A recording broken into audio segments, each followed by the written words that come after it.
Guild of India अगर आपको ये कहता है कि ये प्रेस फ्रीडम के ऊपर ये एक हमला है ये बिल का, उन्होंने ये मांग की है, मैं भी ये मांग करता हूं मंत्री जी आपसे कि पार्लियामेंट की सेलेक्ट कमेटी के सामने इस बिल को भिजाया जाए। जलील साहब, आपने 24 साल पत्रकारिता तो की, पर मुझे नहीं पता आपने कितनी बार अखबार या कोई पीरियोडिकल रजिस्ट्रेशन कराने के लिए गए। इम्तियाज जी ने कहा कि स्थानीय भाषाओं को रोकने का प्रयास किया जा रहा है। गलत करता है तो कहां पे आपके पास कानून कोई नहीं। इम्तियाज साहब, आपका भी यही था, लेकिन मैं इसमें कहना चाहता हूं, अब इम्तियाज साहब ने कुछ बातें कही, इसमें उन्होंने कहा कि दूसरा आपने कहा इम्तियाज साहब की जो गवर्नमेंट के अगेंस्ट लिखता है, आपको जितनी आलोचना सरकार की करनी आप कर सकते हैं, व्यक्ति के रूप में भी, सदन के सदस्य के रूप में, पत्रकार के रूप में भी। श्री इम्तियाज जलील जी। अध्यक्ष महोदय, मैं 24 साल पत्रकार था और 24 साल खबरों के पीछे दौड़ता था। एक दिन सोचा कि कब तक दौड़ोगे खबरों के पीछे, खुद खबर बन जाओ, तो राजनीति के अंदर आ गया। The press and registration of periodicals bill 2023 आपने लेकर आए हैं। मंत्री जी, आपने अपने शुरुआती कमेंट्स के अंदर यह कहा कि हमने सभी राज्यों से बात की है, लेकिन जिनके लिए यह बिल लाया जा रहा है, क्या आपने उनके साथ चर्चा की है? और अगर की है तो उन्होंने इस बिल के बारे में क्या कहा है? यहां पे तो हम कहेंगे कि आप जो भी ला रहे हैं सब कुछ अच्छा चल रहा है, चंगा चल रहा है, लेकिन जिसके लिए लाया जा रहा है उन्होंने इस बिल के बारे में क्या कहा? यानी कि the editors guild of India, जो ये न्यूज़पेपर्स के को चलाते हैं, उनके एडिटर्स हैं, उन्होंने इस बिल के बारे में कहा, the editors guild of India has expressed concern over the draconian provisions of the Press and Regulation and Registration of Periodicals Bill 2023 that can have an adverse impact on freedom of the press. आगे उन्होंने ये कहा है, it said the law on this issue should be more respectful of press freedom and should avoid granting vast powers to regulatory authorities to either interfere or shut down the press at their whims and fancies. अध्यक्ष महोदय, ये bill को पढ़ने के बाद ऐसा लगता है कि इसके अंदर रजिस्ट्रेशन कम है, रेगुलेशन कैसा किया जा सकता है, इनको भी अपने हाथों में कंट्रोल कैसा लाया जा सकता है, ये इसके ऊपर ज्यादा ध्यान दिया गया है। अध्यक्ष महोदय, ये जो बिल है उसका इंट्रोडक्शन, मंत्री जी इसका जो इंट्रोडक्शन है, मैं चाहूंगा कि वो एक मर्तबा आप गौर से पढ़े, आप भी सुने। In the definition section, the term specified authority gives powers to government agencies beyond the press registrar to conduct the functions of the registrar. यानी कि प्रेस रजिस्ट्रार, जिसकी मौलिक जिम्मेदारी है कि इसको पूरा कंट्रोल करना, इस नए बिल के अंदर आपने प्रेस रजिस्ट्रार के अलावा स्पेसिफाइड अथॉरिटी को भी ये पावर्स दे दिए हैं। यानी कि स्पेसिफाइड अथॉरिटी कोई भी हो सकती है, पुलिस भी हो सकती है, एनफोर्समेंट डायरेक्टोरेट भी हो सकता है। आप उनको ये इख्तियार दे रहे हैं कि तुम किसी भी अखबार के ऑफिस में जा सकते हैं, चेकिंग कर सकते हैं, उसके ऊपर कंट्रोल ला सकते हैं। अगर प्रेस रजिस्ट्रार की ये जिम्मेदारी अगर वो नहीं निभा रहा है, तो क्या इसका मतलब यह है कि हम पुलिस को यह इख्तियार दे दें कि वो न्यूज़पेपर्स के अंदर, ऑफिस के अंदर जाए और चेक करे कि तुम्हारी कितनी कॉपीज निकल रही है करके?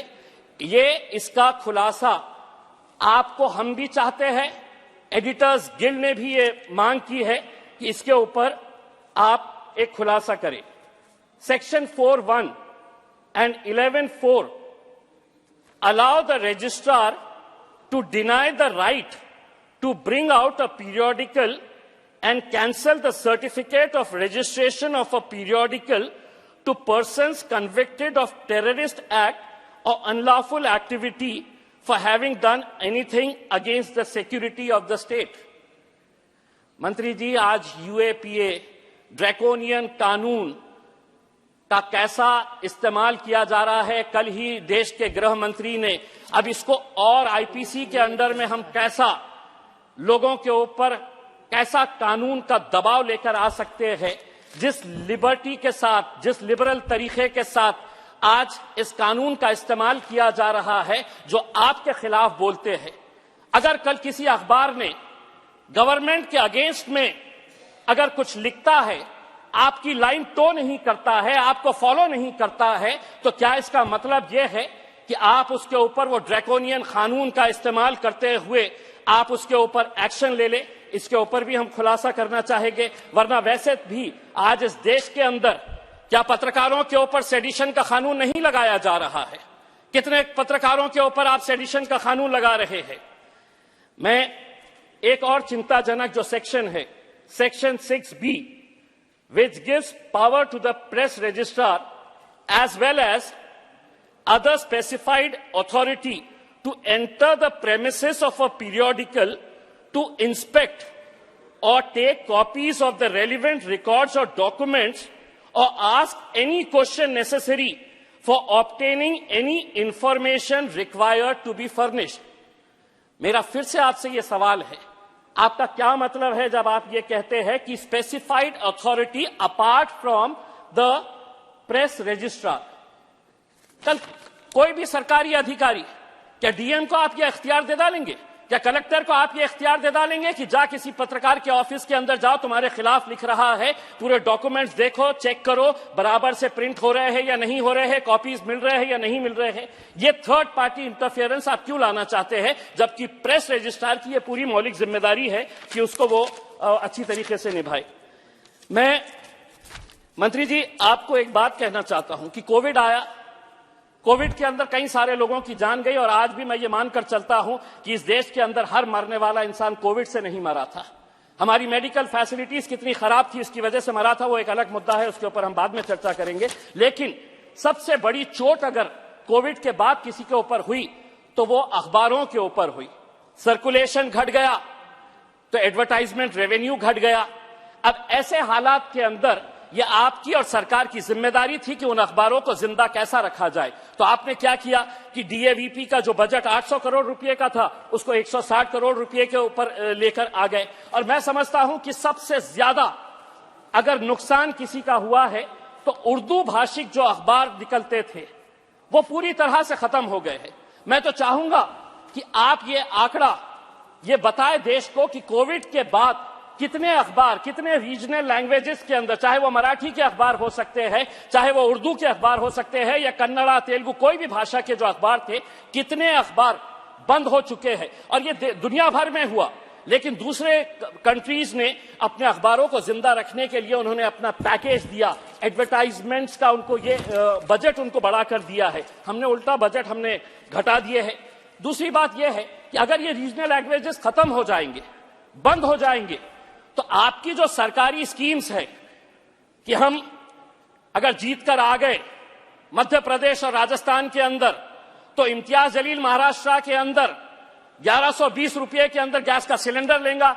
लेकिन मोदी की गारंटी राजस्थान के अंदर और मध्य प्रदेश के अंदर है कि अगर हम जीत कर आ गए तो हम 450 रुपए में देंगे। ये लोगों तक आपको पहुंचाना पड़ेगा, और वो रीजनल लैंग्वेजेस के जरिए ही। अगर रीजनल लैंग्वेजेस के वर्नाकुलर डेलीज अगर खत्म हो गए, बंद हो गए, तो आप सरकारी स्कीम्स वहां पर कैसे पहुंचा सकते हैं? इसके अंदर पब्लिशर और प्रिंटर का भी जिक्र किया गया है। मंत्री जी एक बहुत अच्छा उदाहरण मैं देना चाहता हूं। अध्यक्ष महोदय आप सुनिए, मेरे औरंगाबाद शहर के अंदर एक लड़की पिछले कई सालों से रिसर्च कर रही थी पीएचडी के लिए। वो रिसर्च करी, उसको पीएचडी मिल गया। जो उसकी थेसिस थी, वो थेसिस किसी ने चुरा ली, उसकी बुक बनाई, ना उस बुक के ऊपर ना पब्लिशर का नाम है ना प्रिंटर का नाम है। और आप हैरान होंगे, ये बुक मेहनत बेचारी उस बच्ची ने की, और वो बुक पूरे दुनिया के जितने भी इंटरनेशनल लेवल के बुक स्टोर्स है, जिसके अंदर अमेज़न है, वॉलमार्ट है, ईबे है, वर्ड टू वर्ड उस बच्ची का थीसिस कॉपी करके उन्होंने एक किताब बनाए। उस किताब के अंदर ना पब्लिशर का नाम है ना प्रिंटर का नाम है, और ये बुक 5,000 रुपये से 10,000 रुपये आज भी वेबसाइट के अंदर। वो बच्ची बेचारी जब पुलिस के पास गई, कॉलेज में गई, यूनिवर्सिटी में गई कि ये मेरी मेहनत है, एक एक वर्ड टू वर्ड पूरा कॉपी करके, तो पुलिस को खुद नहीं पता है कि हम वॉलमार्ट तक कैसा पहुंचे, हम अमेज़न तक कैसा पहुंचे। तो इसके बारे में ये जो कॉपी राइट जो है वो कॉपीराइट अगर कोई पब्लिशर ऐसे ही कर देगा, बेचारी बच्ची का मेहनत यहां से खत्म हो जाएगी। दूसरा ये है, मैंने जैसा आपको ये बताया है, अभी एक साहब ने कहा कि कुछ अखबार जो है वो संसदीय भाषा का इस्तेमाल नहीं करते हैं। उन्हें करना चाहिए, बिल्कुल करना चाहिए। मैं भी पत्रकार था, लेकिन पहले हमारे संसद सदस्यों ने भी यह सोचना चाहिए कि संसद के अंदर क्या हम संसदीय भाषा का इस्तेमाल कर रहे हैं, और अगर नहीं कर रहे हैं तो उसके खिलाफ हम क्या कर रहे हैं, यह भी आपने बताना चाहिए। इस बिल के अंदर मैं मंत्री जी आपसे पूछना चाहूंगा, ये इसके बारे में क्यों नहीं जिक्र किया गया है कि आज हम जो डिजिटल मीडिया बहुत तेजी से बढ़ रहा है, अगर इसको कॉम्प्रिहेंसिव बिल अगर लेकर आना है तो आप इसके अंदर जो आज यूट्यूब चैनल्स, अध्यक्ष महोदय आपके भी शहर के अंदर कितने सारे यूट्यूब चैनल शुरू हो गए होंगे करके, अखबारों से ज्यादा अब हम व्हाट्सएप के ऊपर देख लेते हैं कि क्या खबर आई, किसी को इंटरव्यू देने का है तो हम, लेकिन क्या इसको हम रेगुलेट कर पाए? कौन ले रहा है इसकी जिम्मेदारी? क्या कोई रेगुलेशन है इसके लिए? कोई रेगुलेशन नहीं है। कोई भी उठता है, आता है कि कल के दिन मैं है तो अपना यूट्यूब चैनल स्टार्ट कर रहा हूं, स्टार्ट कर देता है। आप इसको भी इस बिल के अंदर अगर लेकर आते तो मेरे हिसाब से बहुत अच्छा होता। मैं आपसे अनुरोध करना चाहूंगा मंत्री जी, महाराष्ट्र ने तकरीबन 20,098 पब्लिकेशंस है, जिसमें तकरीबन 7,000 महाराष्ट्र के अंदर उर्दू अखबार है, और ये अगर अखबारों को अगर जिंदा रखना है तो मैं आपसे सिर्फ इतना कहना चाहूंगा कि आपकी सोच जो है वो उर्दू के ताल्लुक से, अध्यक्ष महोदय ये बड़े अफसोस के साथ कहना पड़ता है कि इस देश के अंदर हमने जबानों को भी मजहबों के साथ जोड़ना शुरू कर दिया, और हम ये समझते हैं कितने ऐसे सदस्य होंगे जो पुराने 60, 70, 80 साल के कि जो उर्दू में पढ़े हैं, उर्दू लिखते हैं, अच्छी तरह से जानते हैं, लेकिन आज उर्दू को एक मजहब के साथ जोड़ दिया गया है। इसलिए मंत्री जी, एक शायर है, उस शायर ने उर्दू के ताल्लुक से और अखबारों की क्या हालत हो रही है, उर्दू की क्या हालत हो रही है, इकबाल अशर नाम के एक शायर ने इस पूरी जबान को किस तरीके से आज दरकिनार कर दिया गया है। एक 4 लाइन है, मैं आपको सुनाना चाहता हूं। इकबाल अशर नाम का शायर है, मंत्री जी सुनिए गौर से। उर्दू है मेरा नाम, मैं खुसरो की पहेली, क्यों मुझको बनाते हो तासुब का निशाना, तासुब मतलब भेदभाव, क्यों मुझको बनाते हो तासुब का निशाना, मैंने तो कभी खुद को मुसलमान नहीं माना, देखा था कभी मैंने भी खुशियों का जमाना, अपने ही वतन में हूं मगर आज अकेली, उर्दू है मेरा नाम, मैं खुसरो की पहेली। अध्यक्ष महोदय, इन जबानों को जिंदा रखने की जिम्मेदारी, अखबारों को जिंदा रखने की जिम्मेदारी आपकी है। ये बिल मैं समझता हूं कि प्रेस फ्रीडम की आजादी को कुचलने का, खत्म करने का एक जरिया है। आपने बहुत सारे इंस्टीट्यूशंस अपने कब्जे में ले लिए हैं। मीडिया भी तकरीबन मेजॉरिटी ऑफ द मीडिया वो आपके हाथों में आ चुका है। जो बचे कुचे हैं उनको हम किस तरीके से कंट्रोल कर सकते हैं, ये बिल उसकी तरफ जा रहा है। और ये मैं अकेले नहीं कह रहा हूं, आप ये मत कहिएगा कि मैं विपक्ष के अंदर खड़ा हुआ हूं। तो मेरी ये राय है, जो एडिटर्स गिल्ड ऑफ इंडिया है, जो रिप्रेजेंट करता है हिंदुस्तान के हर बड़े छोटे अखबार को, उनके अगर एडिटर्स गिल्ड ऑफ इंडिया अगर आपको ये कहता है कि ये प्रेस फ्रीडम के ऊपर ये एक हमला है ये बिल का, उन्होंने ये मांग की है, मैं भी ये मांग करता हूं मंत्री जी आपसे कि पार्लियामेंट की सेलेक्ट कमेटी के सामने इस बिल को भिजाया जाए, ताकि इस मीडिया की आजादी को पिछले 75 सालों से हमने जिंदा रखे थे, आगे भी ये जिंदा रहे, यही उम्मीद करते हैं। Thank you very much. Jaleel साहब, आपने 24 साल पत्रकारिता तो की, पर मुझे नहीं पता आपने कितनी बार अखबार या कोई पीरियोडिकल रजिस्ट्रेशन कराने के लिए गए। अगर गए होंगे तो कई साल इंतजार करना पड़ा होगा। एक नया समाचार पत्र पत्रिका निकालिए, 2 महीने के बाद ही आपको सर्टिफिकेट दे दिया जाएगा। ये मोदी सरकार की गारंटी है। और मुझे नहीं समझ आता ये किस दुनिया में और कौन वो लोग हैं जो इस बिल की आलोचना करते हैं। ये शायद कांग्रेस के वही समर्थक हैं जिनको दफ्तरों के चक्कर लगवाने में आनंद आता था, जिनको इंस्पेक्टर राज में आनंद आता था। सभापति जी, एक प्रयास 2011 में भी किया गया, और 2011 में जो किया गया वो जो 1867 का बिल था उसी की तर्ज पर वो था, यानी कि जो अंग्रेजों की सोच थी वही कांग्रेस लेकर चली थी। वो गुलामी की मानसिकता से बाहर ही नहीं निकल पाए। वो भी डीएम के माध्यम से सजा देने के पक्ष में ही थे। वो तो एक कदम और आगे बढ़ गए कि अगर कॉलेज यूनिवर्सिटी में कोई अपना जर्नल भी निकालता है तो उसकी अनुमति भी 2011 के बिल के हिसाब से लेनी पड़ती, लेकिन आज वो नहीं करना पड़ेगा। और जो आपने एक बुक की बात इसके बीच में कही थी, मैं इतना कह दूं, उस समय बुक को भी इसके अधीन लिया गया था, लेकिन हमने बुक ट्रस्ट, क्योंकि हमने एचआरडी मिनिस्ट्री, एजुकेशन मिनिस्ट्री के अंतर्गत है, हमने इसमें से उसको निकाल दिया है। उनको बुक छपवाने के लिए, परमिशन लेने के लिए वहीं जाना पड़ेगा। ये केवल समाचार पत्र और पत्रिकाओं तक ही हमने इसको सीमित किया है। इसको स्मार्ट, सिंपल एंड साइमल्टेनियस ये किया है ताकि सरल भी है, समांतर भी है। ये हमारी सरकार ने करके दिया है। इम्तियाज जी ने कहा कि स्थानीय भाषाओं को रोकने का प्रयास किया जा रहा है।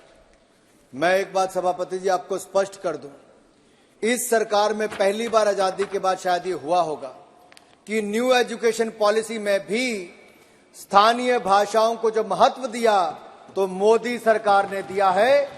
और ये मोदी सरकार की गारंटी पर ही आज मेडिकल शिक्षा से लेकर इंजीनियरिंग शिक्षा तक आज देश के अलग अलग राज्यों ने शुरू कर दी है, जिसमें मध्य प्रदेश से लेकर अन्य राज्यों के मैं उदाहरण आपके सामने दे सकता हूं। आपने कहा कि डिजिटल न्यूज में, माधव जी ने कहा कि अगर कोई गलत करता है तो कहां पे आपके पास कानून कोई नहीं। इम्तियाज साहब आपका भी यही था, लेकिन मैं इसमें कहना चाहता हूं डिजिटल व्यवस्था बिल्कुल अलग है और डिजिटल न्यूज ये जो कवर करते हैं हम, ये आईटी रूल्स 2021 के सेक्शन, ये जो आईटी एक्ट 2021 उसके अंतर्गत हम इसको कवर करते हैं। कोई भी कंटेंट आपका ऑनलाइन पब्लिश होगा तो आईटी रूल्स के अंतर्गत उसको कवर किया गया है। और जहां तक आपने फेक न्यूज की बात कही, अध्यक्ष जी मुझे बताते हुए प्रसन्नता है, मोदी सरकार ने 2019 में यह कदम उठा लिया था फैक्ट न्यूज चेक करने के लिए। एक डिवीजन वहां पे पीआईबी में, प्रेस इंफॉर्मेशन ब्यूरो में बनाया गया है। जैसे ही सरकार से जुड़ी हुई कोई गलत खबर दिखती है हम उसको वेरीफाई करते हैं और फेक न्यूज का ठप्पा लगाकर ऑनलाइन डाल देते हैं। हमारी सरकार ने करके दिया है। सोशल मीडिया के आपने थोड़ी चिंता व्यक्त की है। मैं इसमें इतना ही कहूंगा, ये उभरता हुआ एक ऐसा क्षेत्र है जहां कई लोगों ने चिंता भी व्यक्त की, तो कई लोग ये भी कहते हैं कि इससे बहुत छोटे छोटे जगह की खबरों को देखने और सुनने का अवसर भी मिल पाया है। बहुत सारे लोगों के लिए रोजगार स्वरोजगार के अवसर भी मिल पाए हैं। बहुत सारे लोग जिनके पास अवसर नहीं थे उनको पत्रकार बनने का मौका भी मिल पाया है। तो इसके दोनों तरह के ही चर्चाएं सामने आती, कभी विस्तार में इस पर चर्चा करेंगे। लेकिन मैं जरूर कहना चाहता हूं हमने इसके लिए भी अवसर दिया है कि वो ऑनलाइन रजिस्टर करें, रजिस्टर इंटीमेट करें कि वो लोग इस तरह का प्लेटफॉर्म चला रहे हैं। हमने एक और एडवर्टाइजमेंट की पॉलिसी भी इसके लिए लेकर आए हैं, ऑनलाइन प्लेटफॉर्म डिजिटल्स के लिए, ताकि उनको भी इसमें अवसर मिल सके। अब इम्तियाज साहब ने कुछ बातें कही, इसमें उन्होंने कहा कि कोई गवर्नमेंट के खिलाफ लिखता है। आपने पहली बात तो कही अभिव्यक्ति की आजादी नहीं। मैं अध्यक्ष जी बड़ी गंभीरता के साथ मोदी सरकार के एक मंत्री के नाते, इस सदन का सदस्य होने के नाते कहना चाहता हूं, अगर 75 साल में किसी सरकार के समय सबसे ज्यादा है तो मोदी सरकार में सबसे ज्यादा है। पिछले 10 साल का रिकॉर्ड उठाकर देखिए, एक भी कोई कार्रवाई हमने ऐसी नहीं की है, उल्टा अवसर दिए हैं ऑनलाइन आने का। इसलिए मैंने कहा ये जो कानून है ये सिंपल, स्मार्ट, साइमल्टेनियस प्रोसेस है। दूसरा आपने कहा इम्तियाज साहब की जो गवर्नमेंट के अगेंस्ट लिखता है उसके खिलाफ कार्रवाई। मैं बिल्कुल आपसे कहना चाहता हूं ये बिल्कुल निराधार है। आपको जितनी आलोचना सरकार की करनी आप कर सकते हैं, व्यक्ति के रूप में भी, सदन के सदस्य के रूप में, पत्रकार के रूप में भी। कोई कार्रवाई किसी के खिलाफ हमने नहीं की है। लेकिन कोई देश को तोड़ने की विचार रखता है, टुकड़े टुकड़े करने की सोच रखता है, ऐसे व्यवधान खड़ा करने का काम करता है, तो कानून को जो काम करना वो अपने आप करता है, उसमें मुझे कुछ नहीं करना है। दूसरा आपने कहा कोविड में कितने लोग मरे, आपने कहा लोग नहीं, खराब परिस्थितियां थी। आप रिकॉर्ड उठाकर देखिए, आज मुझे नहीं कहना पड़ता, ये दुनिया के बड़े बड़े समाचार पत्र जो गलत लिखते थे, गलत धारणाएं पैदा करते थे कि भारत में करोड़ों लोग मरेंगे, उनको लगता था महामारी से ज्यादा भूखमरी से मरेंगे। मैं आज पूरी अधिकार के साथ कहना चाहता हूं, अगर दुनिया में कोविड प्रबंधन की किसी देश की तारीफ की गई है तो भारत की, और भारत के नेतृत्व में मोदी जी की गई।